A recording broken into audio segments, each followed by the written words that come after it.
जय श्री हरि। यह उस समय की कथा है जब महामहर्षि शौनक और अनेक ऋषि मिलकर भगवान को पाने हेतु सहस्र वर्षों तक चलने वाला एक विशाल यज्ञ कर रहे थे। उसी पवित्र स्थल पर उपस्थित हुए महर्षि रोमहर्षण के पुत्र महामुनि सूत जी। वहां ऋषियों के मध्य भागवत कथा चल रही थी। चलिए हम भी उस दिव्य सभा में प्रवेश करते हैं।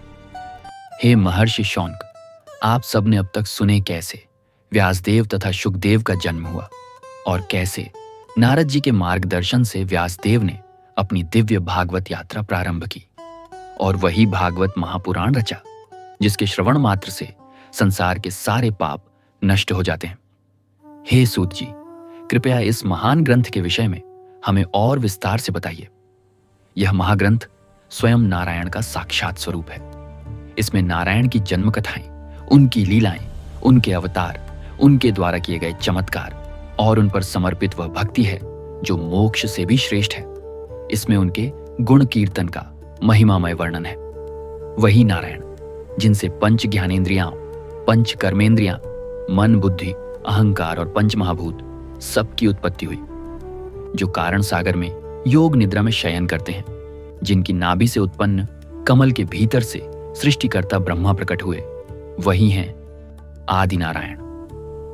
जैसे बीज से वृक्ष उत्पन्न होता है, वैसे ही अनंत अवतार आदि नारायण से ही प्रकट होते हैं। अवतार लीला समाप्त होने पर वे पुनः उसी परम पुरुष में विलीन हो जाते हैं। कमल नाभ नारायण का प्रथम अवतार था सनकादि ब्रह्मर्षि, जिन्होंने दुष्कर ब्रह्म तेज का पालन किया। द्वितीय अवतार भगवान ने पृथ्वी को रसातल से उठाने हेतु वराह रूप धारण किया।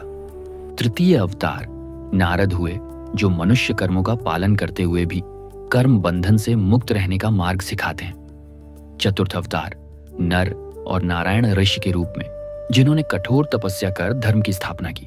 पंचम अवतार में कपिल मुनि ने असुरी नामक ब्राह्मण को सांख्य शास्त्र का ज्ञान दिया। षष्ठम अवतार में भगवान अत्रि ऋषि और उनकी पत्नी अनुसूया के पुत्र दत्तात्रेय के रूप में अवतरित हुए। उन्होंने अलर्क और प्रहलाद आदियों को आत्मविद्या का उपदेश दिया। सप्तम अवतार में भगवान आर्षिरुचि की संतान और अकूति के गर्भ से यज्ञ नाम से प्रकट हुए। उस काल में इंद्र के पद पर प्रतिष्ठित हुए और उन्होंने स्वयंभू मनवंतर का पालन किया। अष्टम अवतार में प्रभु राजा नाभि और मेरु देवी के गर्भ से अश्वदेव के रूप में प्रकट हुए और उन्होंने जन समुदाय को आश्चर्यजनक पूजनीय परमहंस धर्म का मार्ग दिखाया। नवम अवतार में ऋषियों की प्रार्थना पर भगवान पृथु महाराज के रूप में अवतरित हुए। उन्होंने पृथ्वी को अनुशासित किया और संसार को औषधि एवं सभी उपयोगी पदार्थ प्रदान किए। चक्षुष मनवंतर के अंत में जब महाप्रलय रूपी जल प्लावन हुआ, तब दशम अवतार में भगवान मत्स्य रूप धारण करके वैवस्वत मनु की रक्षा की, उन्हें पृथ्वी रूपी नौका पर स्थापित किया और सभी प्राणियों को विनाश से बचाया। एकादश अवतार कूर्म रूप में, जहां उन्होंने मंदराचल पर्वत को धारण किया। द्वादश अवतार धन्वंतरी रूप में। त्रयोदश अवतार मोहिनी रूप में, जहां असुरों को मोहित कर देवताओं को अमृत प्रदान किया। चतुर्दश अवतार नरसिंह रूप में, जहां हिरण्यकशिपु का संहार किया। 15वां अवतार वामन रूप में, जहां उन्होंने बलि से 3 पग भूमि मांगी। 16वां अवतार परशुराम के रूप में, जिन्होंने 21 बार क्षत्रियों का संहार किया। 17वां अवतार व्यासदेव के रूप में, जिन्होंने वेदों का विभाजन किया। 18वें अवतार श्री राम के रूप में, जिन्होंने रावण का वध किया। 19वां और 20वां अवतार बलराम और श्री कृष्ण के रूप में, जिन्होंने धरती का भार उतारा।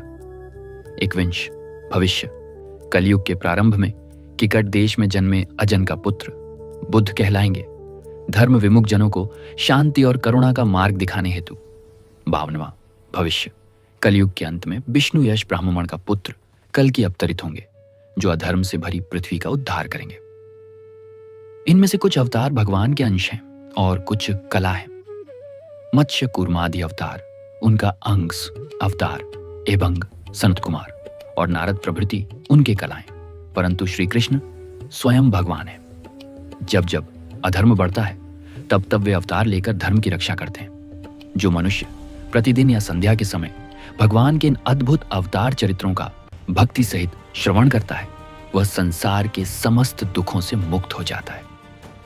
अगले भाग में हम देखेंगे कैसे महर्षि सूत को अर्जुन के पौत्र राजा परीक्षित द्वारा भागवत ज्ञान प्राप्त हुआ। इस दिव्य कथा से जुड़े रहने के लिए इस चैनल को लाइक और सब्सक्राइब करें।